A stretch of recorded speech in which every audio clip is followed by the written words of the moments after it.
So at this point, I will turn it over to Dr. Salois. Great. Thanks so much, Kevin. Appreciate the introduction. Appreciate the invitation from CVP, and it's good to be with you and the rest of your colleagues here tonight. I'll start this session off with a warning, which is never a good thing to do, but it's that time of day post dinner, at least in my house, where my 4 kids seem to have this desire to release every final burst of energy they have before bedtime. So I've locked the door, but the sound may carry. So if you hear screaming kids, fear not, they are safe. They are just enjoying the last hour of their day before going to bed. So with that, I'm going to take myself off video so I can give you a full view of the screen here. And I'm going to start with a general discussion of the economic impact of COVID-19 on our economy. I'm going to talk a bit around the specific impacts that we've seen and are experiencing in veterinary practices and in our industry more generally. But I want to spend quite a bit more time talking about recovery and what that looks like and kind of the path forward here. So what you see here is economic activity for a number of industries as measured in foot traffic. What you can see here, I think, is something we all went through. You can see the time on the bottom axis there and the degree or level of foot traffic measured on that vertical axis there. And March 13th was a special day. That was the day that we declared national emergency, and I remember that day very clearly because it was the last day my wife and I went out to eat and run a few errands before my daughter's birthday that weekend. And you can see the buildup in activity in some areas like general merchandise stores and supermarkets kind of leading up to early to mid-March. But as of mid-March, March 13 through 15, everything came to a screeching halt. It's like we were riding a bike and someone stuck a stick between the spokes of the wheels, right? And we all went flying off. This is what happened to our economy. And now some sectors were more hard hit and remain, I think, in a precarious state. Airports, movie theaters, entertainment more generally aren't quite back yet. Now we are in the path to recovery, and you can see that across a number of areas. And you can look at sit-down restaurants and some others there in middle, and you see that recovery is underway, but we're not there yet. We still have quite a bit, I think, to go in this journey of recovery. But I think, at the moment, for now, and we'll talk more about what the future holds, the end of March, early April were some pretty dark days. I think it was the relative uncertainty and the entirety of the newness of this pandemic, which fraught us all.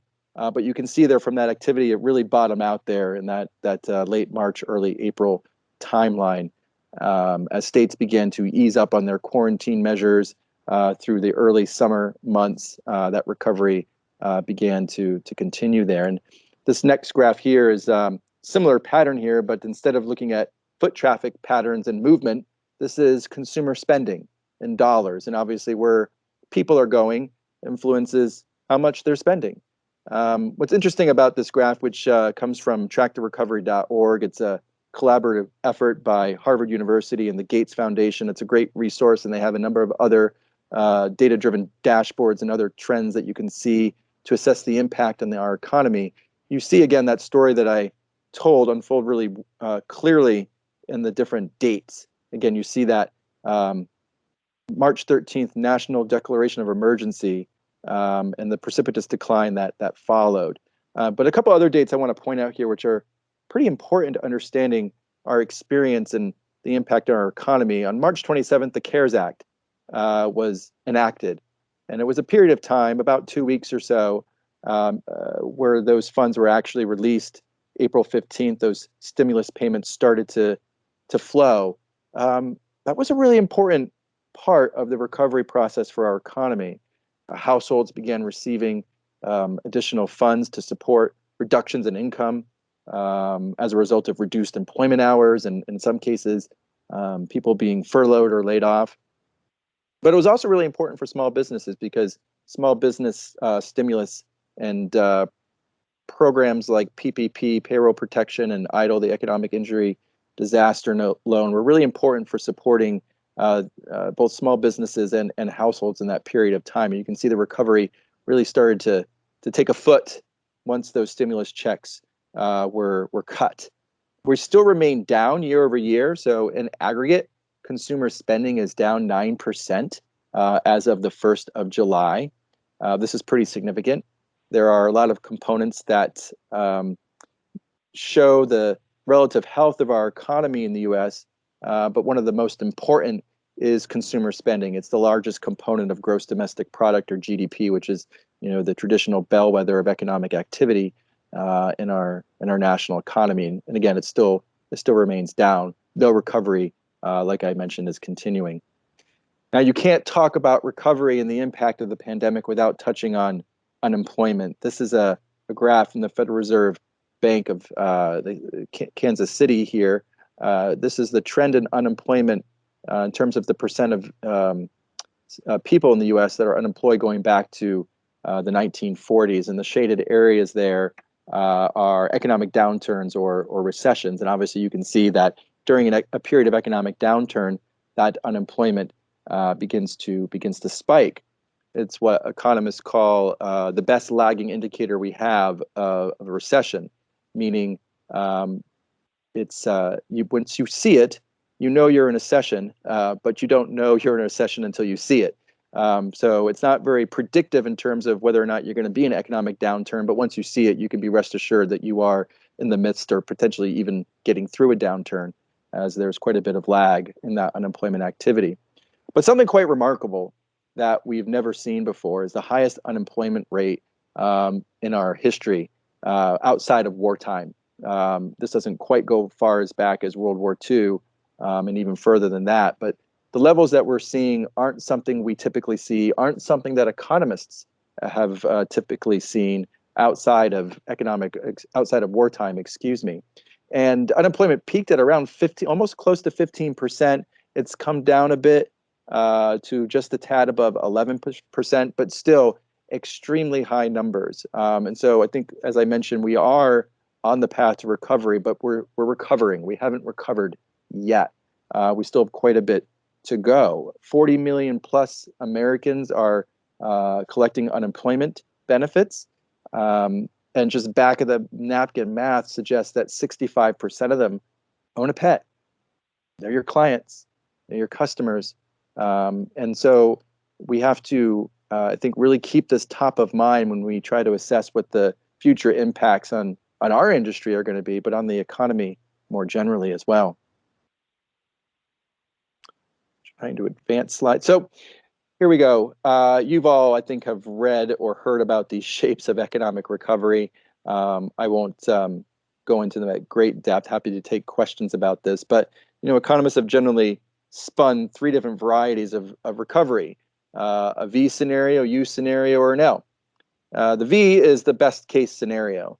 I like to use analogies, and with this is like the worst paper cut ever.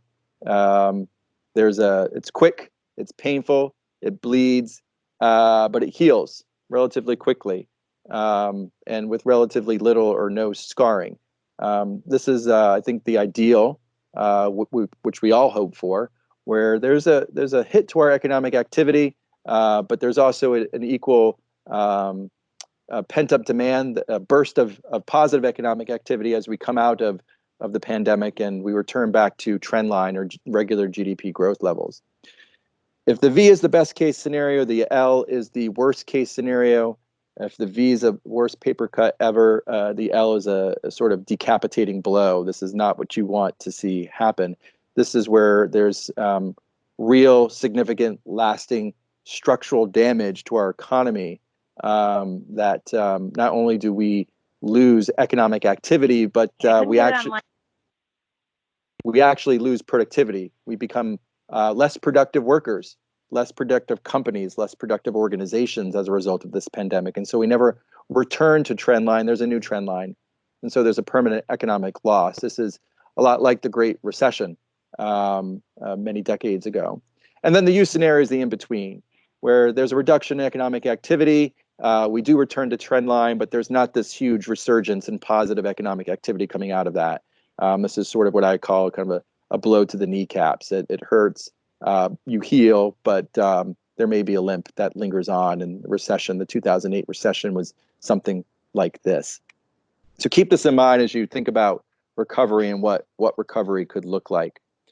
Getting into more specifics on the impact to the veterinary industry, Vet Success has put out a wonderful industry tracker on their website that allows you to see impacts to veterinary practices. You can look at different metro market areas, you can look at states, you can look at wellness versus non-wellness.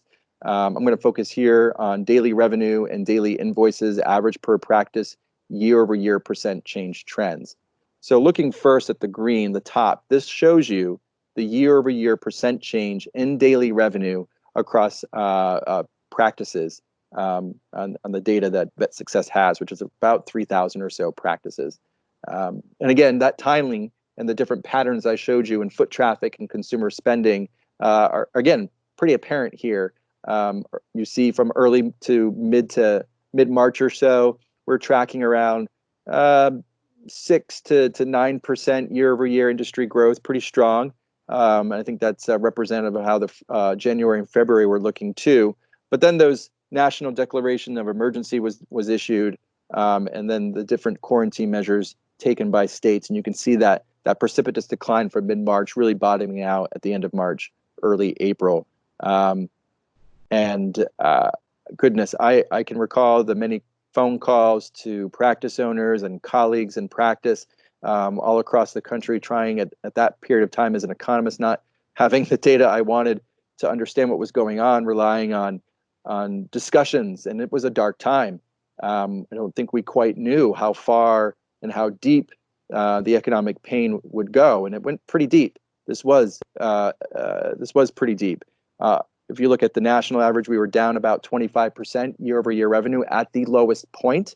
Obviously, some practices in some states were not hit or hurt quite as bad, and others were hurt worse. You think about areas like New York, for example, and we'll talk more about that. Thankfully, that rock bottom did not last for very, very long.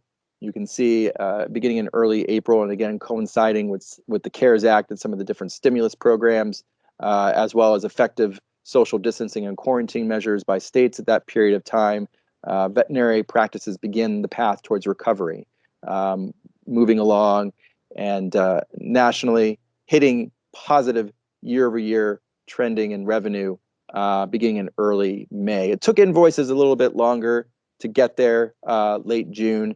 Obviously, people were going to the veterinary practice less, and I think there's also a challenge in assessing, especially as you do curbside care and telemedicine, what qualifies as a single visit versus what doesn't. And I think when clients and patients were going into practices, they were making sure that they were getting as much done as possible as a way of avoiding another veterinary visit in the near term. So I think that's why, in part, that's lagged. But you can see a little bit of that pent-up demand that I mentioned earlier. We're kind of nationally tracking around 12% or were for a period of time. And as of July 1st, we're about 9%. There's been a little bit of a plateau there. And I think what I would caution is for all of us to watch the COVID cases and the deaths across the country and the states, because that's going to have an impact on consumer behavior patterns. And obviously, as states begin more aggressive quarantine measures, that will have another impact as well. I think it's good to look at comparison cases. I have 3 states here as an example, which have different experiences in terms of the economic pain that pandemic has caused them, as well as the recovery pattern. So looking here at Illinois, Texas, and New York, again, you can see somewhat similar patterns in the movement of recovery across revenue in green, and again, in invoices in blue. But there are some important nuances. So look first at, far left, Illinois, again, that similar story of hitting rock bottom and end of March, early April, creeping towards recovery. There's some ups and downs along the way, but early May, getting back into that positive year-over-year gains. But that big resurgence of pent-up demand hasn't really been there. hasn't been, what I would say, certainly not strong at all. And I think obviously with some of the concerns around Chicago and the greater Chicago area, that was definitely a high COVID count geography, and the density of population causing some concern. There may be some more of that to come, but it's yet to really come to fruition there. And then you have Texas, which was roaring pre-pandemic, I think, in terms of their revenue gains over last year. But this case of pent-up demand surely is there. And while that shape of decline, you can see again bottoming out at the end of March, the numbers are pretty small. But where Illinois hit minus 35, almost 40% down year-over-year revenue at their lowest point, Texas was down maybe minus 10. Or even maybe 12 at the lowest point in terms of year-over-year revenue declines. And their recovery happened sooner, really more around mid-April, where they moving back into that positive year-over-year revenue place. And for a period of time, they were up 20%, which is just quite incredible when you think about that potential. And then you have New York, which was ground zero for COVID-19. Again, they hit minus 35, minus 40%, but lurched along there. Took a lot longer for them to recover, and it wasn't until early June they started to move into that recovery territory and are really still trying to maneuver around there. Invoices were getting close to being a positive, but didn't quite make it, and still remain in the negative too. So again, lots of different experiences. We can talk about the national experience, and I think that's important, but wanted to show you these trends by state so you can see that that impact and that recovery, how different it could look between different areas of our country. In an effort to understand more on the economic impact of COVID-19 on veterinary practices, AVMA conducted a survey across our veterinary practice owners to get better information, not just on the financial and economic impacts, but on a host of other areas such as precautionary measures taken, the impact on personal protective equipment, and so forth, allowing us for a much kind of deeper analysis that goes beyond the dollars and cents, if you will. We got really great responses on that. Over 2,000 veterinary practices responded to that survey. And at least in this particular side, looking at the percent change in client visits in the top and the cash shortfall on the bottom, that cash shortfall basically being simply revenue minus expenses. And when it's negative, you have a shortfall, meaning you're not making enough to meet your operational expenses. Really closely mirrors what we see in the vet success, as well as some other industry data that's out there. Majority of practices being in that 20 to 30% down range. Some were worse off. You see there that there were a few practices indicating they were 70, 80, 90, or even 100% down, meaning they were at that shutdown point. The heat map there on the far right shows in terms of deeper color shades of blue, deeper impacts. You can see California, Michigan, New Jersey, that New England belt area, definitely kind of more hard hits than some other areas. We have an online dashboard available for this data. So we've got an infographic and a multi-page summary report that goes through the different measures and indicators that we capture. Don't have time to go into all of that today, but we also have an interactive dashboard on our website where you can filter those results depending on what's of interest to you, urban or rural location, species focus, whether companion or large, practice type, mobile, hospital. We have some other filters of interest as well. We're actually just put into the field the second round of our COVID survey. So we're doing another assessment. We'll have updated data as well as some additional data that we're collecting this round later in the fall. And we're looking forward to sharing that with the profession as soon as we can. Another interesting capability that we have on the AVMA website to help inform veterinary practices and our members and just the industry at large and the impacts of COVID-19 on our industry is a series of interactive maps that are again available on the AVMA website. These are synced in with Johns Hopkins University. They provide at the county level COVID cases and deaths and are updated twice daily, again with Johns Hopkins.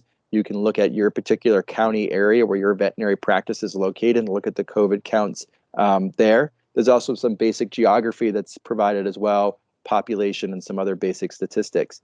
But the additional data that we overlay with this, I think, is where some better and more informed insights come out. The first thing we have, you can see that with shades of blue, are the density of veterinary practices. This is important because if you find yourself located in a county with a high density of veterinary practices, this is a really good proxy for the degree of competition in your particular market area. And so it becomes really important, I think, to aggressively and proactively reach out to your clients in this time. This is a period of time where a postcard in the mail just simply is not sufficient. There are lots of things on all our minds, and certainly pet owners and consumers and clients are no different. Veterinary care, while it ought to be, may not be the very first priority, the very top thing of their mind. And so proactively reaching out to them, I think, will be really important. Was before, is now, will remain so. Another data series that's overlaid with this is the CDC Social Vulnerability Index. This is an index put out by the CDC.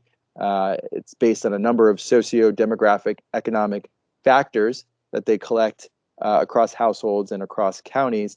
And basically, it gives a measure of the vulnerability of a particular population to natural disasters and economic downturns. So, for example, if you find your practice located in a CDC vulnerable hotspot, something that has an index of 0.7, 0.8, 0.9, you are operating in a market environment where the general population are deemed by the CDC to be potentially vulnerable to natural disasters and economic downturns. This could be because of low relative household income compared to other areas of the country, insufficient public transportation, a number of other factors. And so it's really important here that if you find yourself operating in a county like this, that your clients, your pet owners have a strong awareness of the cost of veterinary care and, more importantly, understand the different tools available to them to finance veterinary care. This is where having proactive conversations on deferred payment plans, credit options, as well as pet insurance, obviously, and any other financial instrument available to help them understand that they can still afford veterinary care in this difficult time.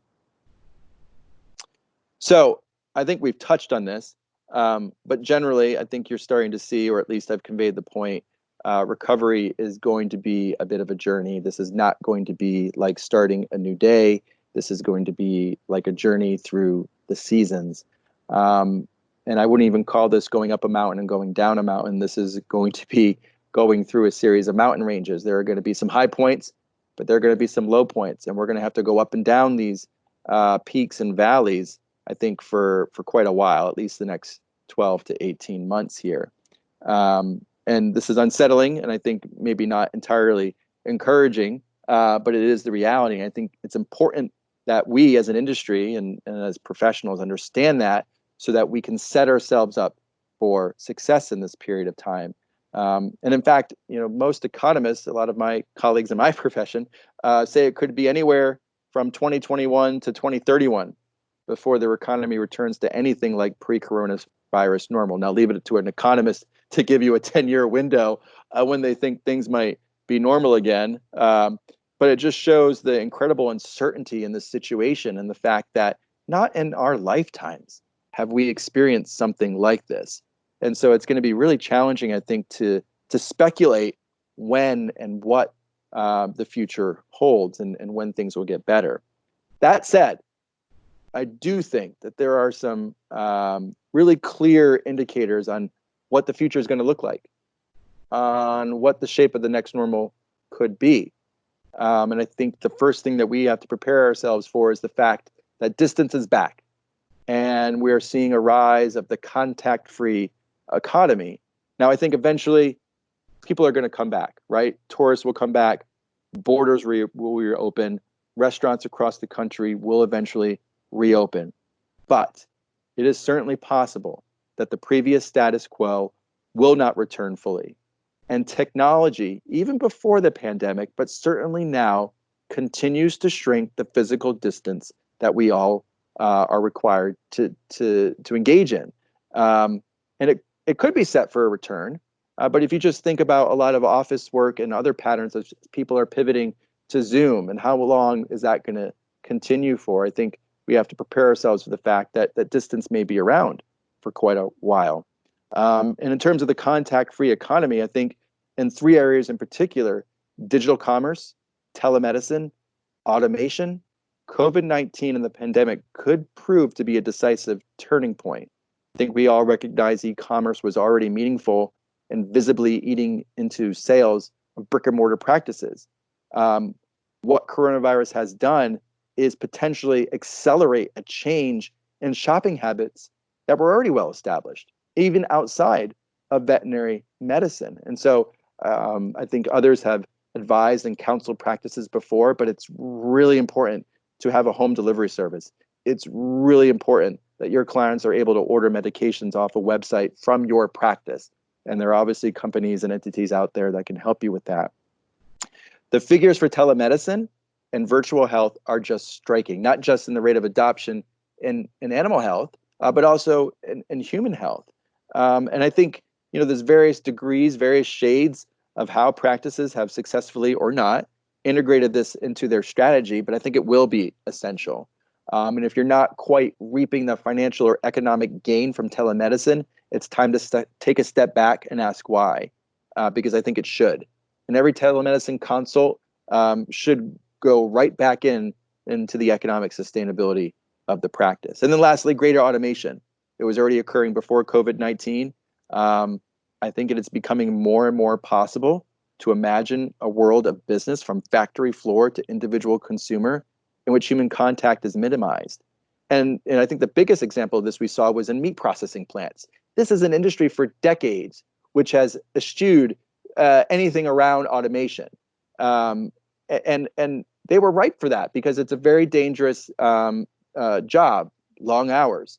But now coming out of this, as they had to face shutdowns and workers hit with the pandemic, they are making significant investments and research and R&D into automating meat processing and production.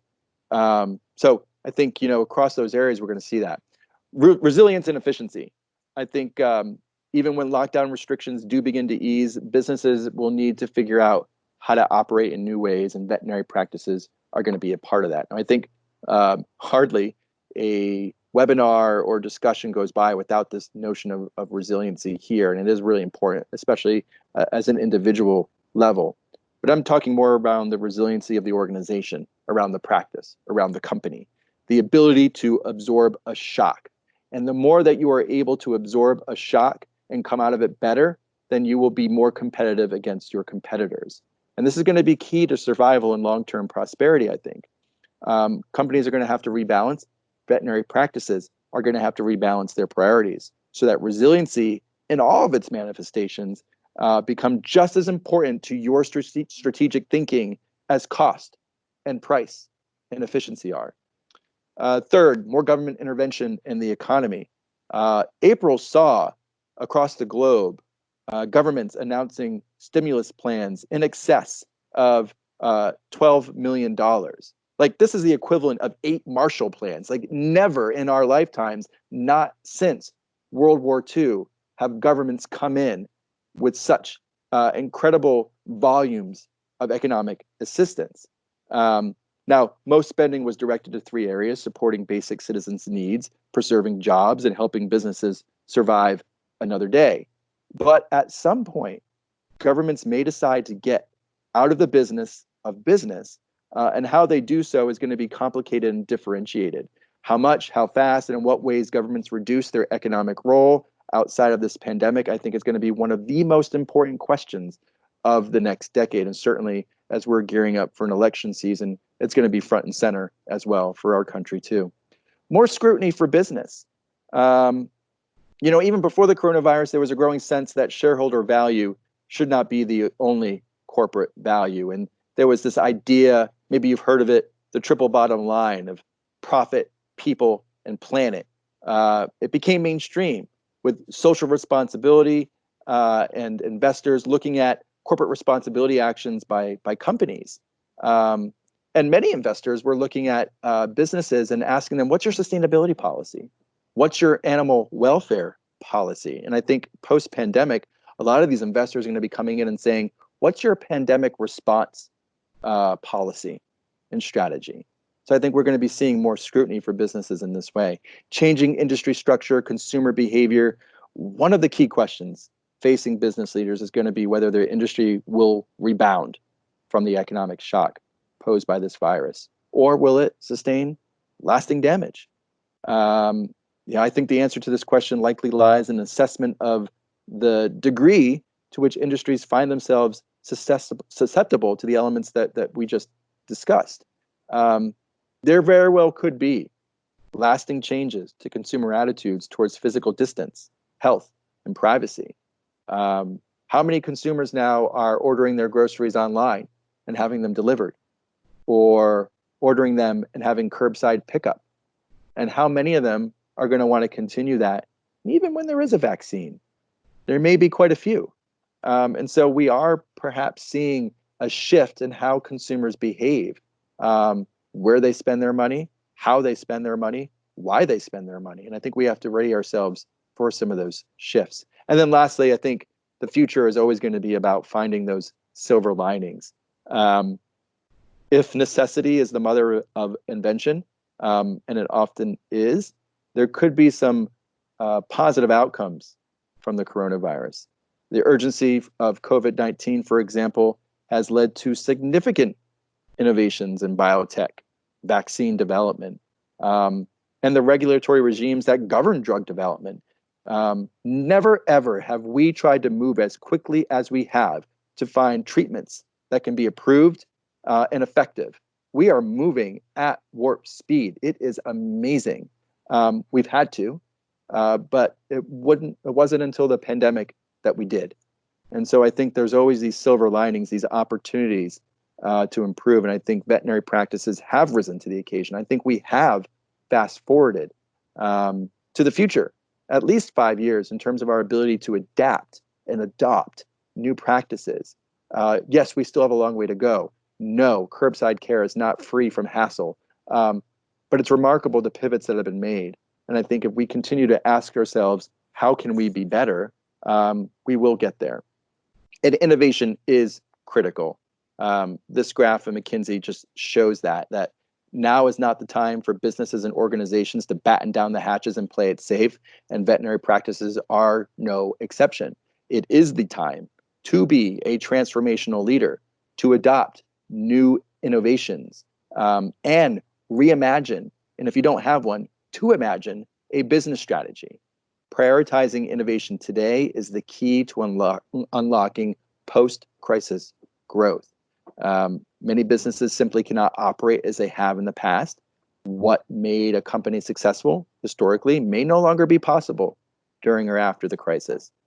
Businesses can gain long-term advantages by understanding these shifts and the opportunities they present. And so leaders, whether of a small veterinary practice or a big corporation, face an important choice around supporting innovation-led growth in the short term, right now.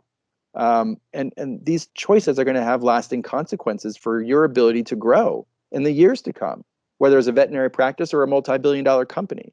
And this graph is from research conducted by McKinsey showing that playing it safe may have ramifications. It may be short-sighted in the future. It tracks S&P 500 and those companies identified as being through crisis innovators. And those that took risks, those that harnessed the available innovations and tried to be innovative, came out 30% ahead of the standard status quo. Critically important. So, how do you choose your strategic direction? And how has disruption shifted us? I think if you look at the depth and length of industry disruption, whether on the bottom and the extent of the business model disruption on the vertical, you may find yourself in different places. One of the key responsibilities of a plan ahead team is to determine the best response to an evolving situation based on your company's circumstances after the immediate crisis passes. And I think while some companies may need to enter a long and difficult period of slow rebuilding, others will find themselves with near-term opportunities, with big strategic moves and innovations. I think with COVID-19, hardly anyone is going to find themselves in the bottom corner of that map in that blue. Hardly anyone is going to be unaffected. The challenge here is just so ubiquitous. Some businesses are going to have a dominant imperative to sustain themselves, kind of in that first lower left black circle, as they return in similar form, but at different recovery speeds. So a good example of this is toilet paper or home utilities, which are finding themselves under higher demand than they ever have before as people are at home more. They're just trying to get by. They're trying to sustain themselves. And when we get through this, they're going to restore their businesses as usual. Others are going to primarily orient to restructure to match a much leaner demand environment. I think the cases of airlines and cruise ships are there. Other companies will have less severe demand shocks, but will face radically different customer behaviors. These are in the upper left here. They're going to have to shift their business model. Grocery stores, I think, are in this space. Like I said, how many consumers are going to stick with home delivery or curbside pickup? Right now, a lot of those companies are struggling to get by as they're not equipped for the long haul. It's incredibly labor intensive for Target or even Walmart, for that matter, to do the number of pull orders that they're doing.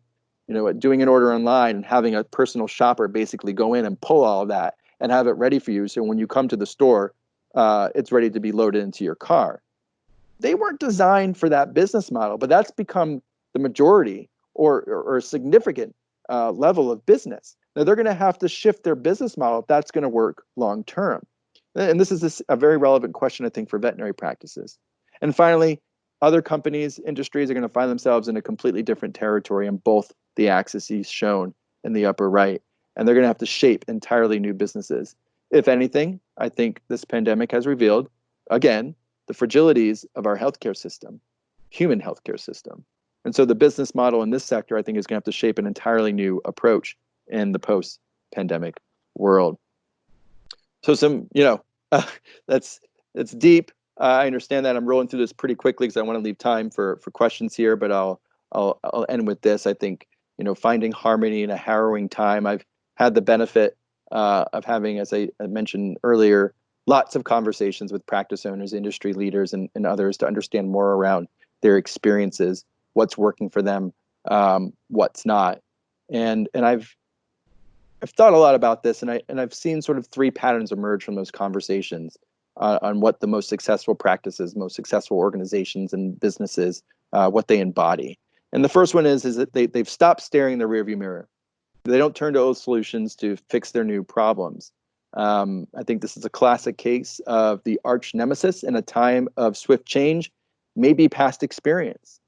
And yet all too often, I think when the going gets tough, there's a tendency for us to rely on our past experience and solutions. But I think this past reflection can bring a false sense of control and security, and we can allow familiarity to be a security blanket. And what I've seen is the most successful leaders and organizations and practices don't look in the rearview mirror for solutions. They're looking straight ahead, that they're viewing the presence of this turbulence that the pandemic has put them in as an invitation to ask questions.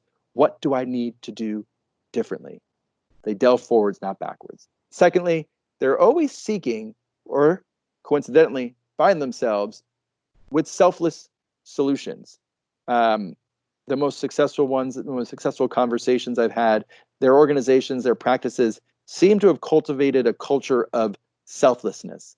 The best anecdote that I've heard that puts this concept into action was from a medium-sized practice, which had been experiencing some pretty significant reductions in revenue, and the owner was facing a decision of laying off or furloughing at least 2 or 3 members of her staff to remain open.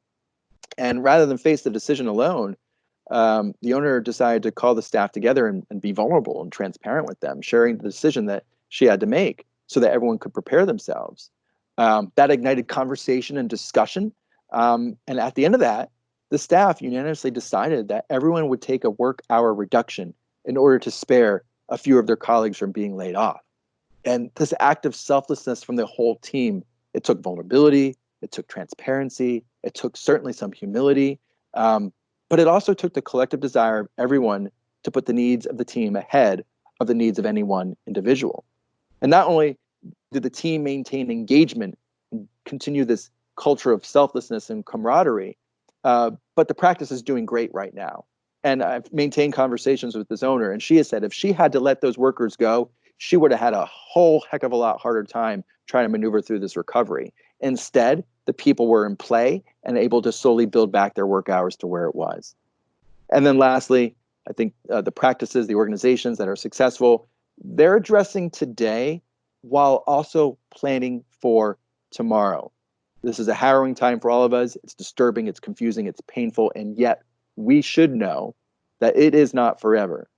And while the urgency of the moment demands every ounce of energy to protect a business, our economy, our society will emerge from this chaos. And when we do, we will want to make sure that we are positioned to be stronger than ever before. This means making the right changes today that not only allows us to solve the immediate challenges, but also build, at the same time, a successful future. Companies that are going to come out stronger from this, they're not viewing the pivots that they're making as temporary shifts. Rather, they're viewing them as improvements on what they do and how they do it. Realtors are embracing virtual tours and in so doing expanding their markets. Veterinarians are leveraging telemedicine and exploring ways to integrate the technology as part of their long-term strategy. I think the most successful companies, again, they're not just rebuilding, they're reimagining. So letting go of the past and familiarity takes courage to look ahead without looking back. Selflessness takes commitment to put others first before yourself. And staying future focused takes creativity to find the solution that closes the door on today's problem while also opening the door to tomorrow's opportunity. I think there's something really harmonious about these patterns of success that's impossible to deny and impossible to ignore. Always end on a positive note. I think, a little nerdy here, and my nerd will come out, a big Harry Potter fan, but I think these words ring true. Certainly now more than ever, happiness can be found even in the darkest of times if only one remembers to turn on the light. I think there is a lot of light to shine in this profession. There is a lot of great things about this profession. Pet owners, they trust their veterinarians more than any other interaction they have outside their home. I think there's a lot of wonderful things, and it can be easy, and I'm certainly guilty of this, of dwelling on the dark moments of this period of time. But there are some light moments, there are some silver linings, and I would encourage us all to just stay focused on them.